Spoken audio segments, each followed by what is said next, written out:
Ika-130 kabanata, sa pagpapatuloy.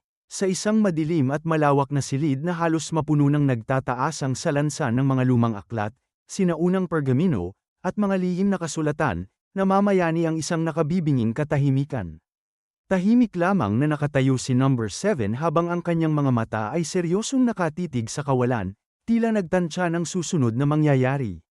Sa kanyang tabi, si Yeonjong ay nakayuko ng mababa, bakas sa bawat paghinga ang bigat ng pasaning dinadala sa kanyang dibdib. Makalipas ang mahabang sandali ng pag-aalinlangan, bumasag si Yeonjong sa katahimikan habang ang kanyang boses ay tila nanggagaling sa ilalim ng lupa. Alam mo ba kung gaano kalaki ang organisasyon namin? Hindi man lamang gumalaw si Number 7 mula sa kanyang pagkakatayo nang sumagot ng may kapayapaan, may kaunti akong ideya. Marahang umiling si Yeonjong, may pait sa kanyang mga labi, hindi. Wala kang tunay na alam. Kaya mo nagagawang gumawa ng ganoong desisyon. Sa sandaling yon, sumagi sa kanyang isipan ang mukha ng ating bida, at sinabi pa niya na alam kong hindi ordinaryong tao ang lalaking iyon. Ang kanyang presensya at lakas ay pambihira.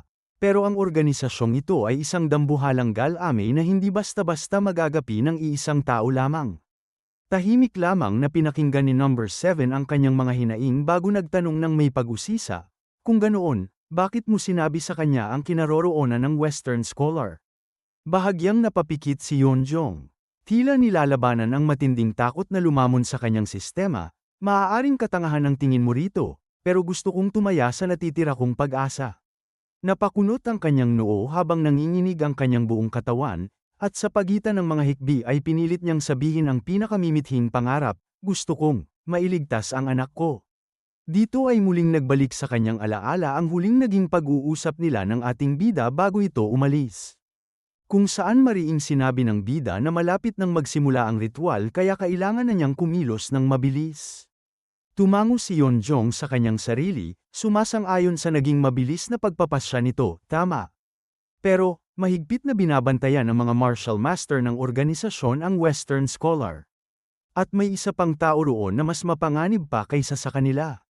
Noong mga sandaling yon, nakapikit lamang ang ating bida habang isinasakbit ang kanyang espada at nagsisimulang humakbang palayo.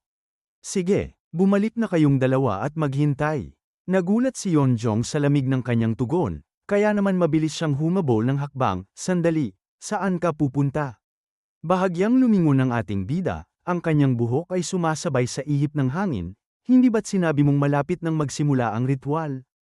Nanlaki ang mga mata ni Yeonjong habang napagtatanto ang mapanganib na balak nito, huwag mong sabihin, papatayin mo na ngayon ang Western Scholar. Diretsyong tumitig ang ating bida sa kanyang mga mata nang walang kahit anong takot. Mas mabuting mapatay siya bago pa magsimula ang ritual. Lalong nanlaki ang mga mata ni Yeonjong, tila hindi makapaniwala sa tindi ng lakas ng loob ng lalaking nasa kanyang harapan. Samantala, sa likod ng kadiliman, tahimik lamang na pinagmasdan ng nagmamasid na si Number 7 ang bida, ngunit makikita sa kislap ng kanyang mga mata ang malalim na paghanga sa walang katulad nitong katapangan. Makalipas ang ilang sandali, sa isang liblib at masukal na bahagi ng gubat, nakatayo ang isang lumang bahay na tila abandonado ngunit mahigpit na binabantayan ng dalawang armadong bantay. Ang kanilang mga kamay ay nakapatong na sa hawakan ng kanilang mga sandata, handa sa anumang banta. Biglang napatayo ng tuwid ang dalawang bantay nang makaramdam ng isang napakabilis at matalim na presensya na paparating sa kanilang direksyon. Nanlaki ang kanilang mga mata sa gulat. Sa isang iglap, isang malakas na bugso ng hangin ang rumagasa patungo sa kanila, nagpapasayaw sa mga tuyong dahon. Agad nilang binunot ang kanilang matatalas na espada at pumwesto upang sumalubong sa pag-atake. Ngunit bago pa man tuluyang makabuelo ang kanilang mga braso, parang isang mabilis na anino na dumaan sa pagitan nila ang ating bida. Lumampas siya sa kanila nang napakabilis nang hindi man lamang sila tinapunan ng tingin. Nagpatuloy lamang siya sa kanyang marahang paglakad patungo sa pinto. Ilang segundo ang lumipas pagkalagpas niya. Sabay na napaungol ang dalawang bantay habang ang kanilang mga mata ay nawalan ng malay, at tuluyan silang bumagsak sa lupa na parang mga pinutol na puno dahil sa mabilis na pagkaubos ng kanilang lakas. Huminto ang ating bida sa tapat ng pintuan at bahagyang lumingon sa mga nakahandusay na katawan. Sa kanyang isip, mabilis niyang sinuri ang nangyari, mas mabilis silang nakapag-react kaysa sa inaasahan ko. Hindi ito ang kakayahan ng mga ordinaryong bantay na matatagpuan sa labas. Pagkatapos ay itinuon niya ang kanyang malamig na tingin sa malaking kahoy na pintuan sa kanyang harapan, kung ganito kalalakas ang mga bantay. Sigurado akong dito nga nagtatago ang Western Scholar. Marahan niyang itinulak ang pintuan gamit ang kanyang kanang kamay. Unti-unti itong bumukas, lumilikha ng isang mahabang langit-ngit habang ang kanyang mga mata ay mabilis na sinusuri ang bawat sulok ng madilim na silid. Nang makitang walang nakatayo sa kanyang harapan, dahan-dahan siyang pumasok sa loob. Ngunit sa kanyang ikatlong hakbang, may kakaiba at mapanganib siyang naramdaman mula sa kanyang itaas. Nanlaki ang kanyang mga mata at mabilis siyang tumingala. Mula sa madilim na bubungan, dalawang mamamatay tao ang sabay na sumugod pababa na may hawak na naglalagablab na mga patalim upang tambangan siya. Kasunod nito, isang napakalakas na pagsabog ang yumanig sa buong pundasyon ng gusali. Makapal na alikabok at mga piraso ng kahoy ang agad na bumalat sa buong paligid, lumilikha ng kawalan ng paningin. Ngunit bago pa man sila makagawa ng susunod na galaw, mabilis na iwinasiwas ng ating bida ang kanyang kamay na binalot ng napakakapal na chi. Sa isang iglap, tinangay ng nilikha niyang malakas na hangin ang usok, at kasabay nito ay marahas na bumagsak sa lupa ang dalawang kalaban na wala ng kakayahang lumaban. Hindi pa man siya nakakakuha ng panibagong hininga. Mula sa kapal ng usok sa kanyang harapan ay biglang lumitaw ang isang buong hanay ng mga mamamana. Sabay-sabay nilang itinutok ang kanilang mga nakal-alasong palaso sa kanyang direksyon. Sa isang maikling sigaw ng kanilang pinuno, sabay-sabay nilang pinakawalan ang mga palaso. Muling umalingaw-ngaw ang isang napakalakas na pagsabog nang tumama ang mga palaso sa sahig, ngunit wala silang tinamaan. Dahil sa mismong sandaling yon, sa pamamagitan ng kanyang magaan na pagtapak, tumalo na ang ating bida pataas sa ere. Habang nasa ere, mabilis niyang hinugot ang bantog na espada niya mula sa kanyang likuran. Ang talam nito ay naglabas ng nakasisilaw na liwanag. Sa isang malawak at mabilis na pag-ikot ng kanyang katawan, humiwa ang isang matinding sword ki sa hangin. Habang dahan-dahan siyang bumababa, lalo pang lumakas ang bugso ng kanyang panloob na enerhiya hanggang sa maging tila isang napakalakas na aipoipo ang kanyang buong atake. Sa isang iglap, nilamon at tinangay ng ipu-ipong ito ang buong hanay ng mga mamamana, nagpapasabog sa bubungan ng gusali. Sunod-sunod na malalakas na pagsabog ang naganap sa ibabaw ng bubong habang ang mga sirang piraso ng tiles ay nagliparan. Pagkalapag ng ating bida sa sahig, hindi siya tumigil at agad na sumugod papasok sa loob ng makapal na usok. Halos wala nang makita sa paligid dahil sa gulo ng labanan. Ngunit sa gitna ng kadiliman ay nangingibabaw ang kanyang malamig at matalim na mga mata. Mabilis siyang tumakbo papasok sa mas malalim na bahagi ng bahay hanggang sa isa na namang makapal na pintuang bakal ang hamarang sa kanyang daraanan. Hindi na siya nagdalawang isip pa. Sa isang malakas na hampas ng kanyang palad na may kasamang ki, tuluyan niya itong pinasabog ng pira-piraso. Dahan-dahan siyang naglakad papasok habang ang bagong silid ay muli na namang napuno ng makapal na usok mula sa nasirang pinto. At mula sa usok na yun, isang panibagong grupo ng mga elit na mandirigma ang sumugod sa kanya nang sabay-sabay gamit ang kanilang mga espada. Tahimik lamang na itinaas ng ating bida ang espada. Unti-unting bumalat sa talim nito ang isang napakabigat at kulay asul na ki. Pagkatapos, naghanda siyang ihampas na napakalakas ang espadang binalutan niya ng espada. Makikita ang kanyang mga tingin na matalim. At mula sa kabilang silid makikita na tahimik lamang at walang katao-tao dito. Bang! Isang malakas na pagsabog ang muling umalingaw-ngaw na tumagos dito. Muli niyang iwinasiwas ang kanyang espada upang pawiin ang usok. Nang tuluyang lumino ang paligid, makikita ang lahat ng sumugod sa kanya na nakahandusay na sa sahig. Duguan at walang mga malay.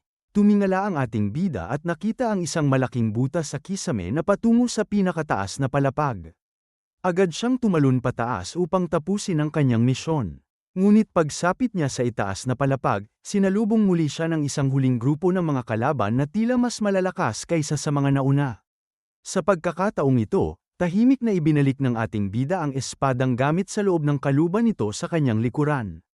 Tumalim ang kanyang tingin habang ang kanyang mga kamay ay dahan-daang bumubukas. Kasabay nito, mabilis niyang tinipon ang natitirang napakalakas na ki sa kanyang kanang palad hanggang sa magsimula itong manggatal sa tindi ng puwersa. At sa isang iglap, pinakawalan niya ang isang malakas na tulak. Isang dambuhalang bugso ng enerhiya ang sumabog sa buong palapag, lumilikha ng shockwave na nagpatilapon sa lahat ng kalaban na parang mga tuyong dahon na tinangay ng bagyo. Isa-isang tumama ang kanilang mga katawan sa mga dingding bago bumagsak sa sahig.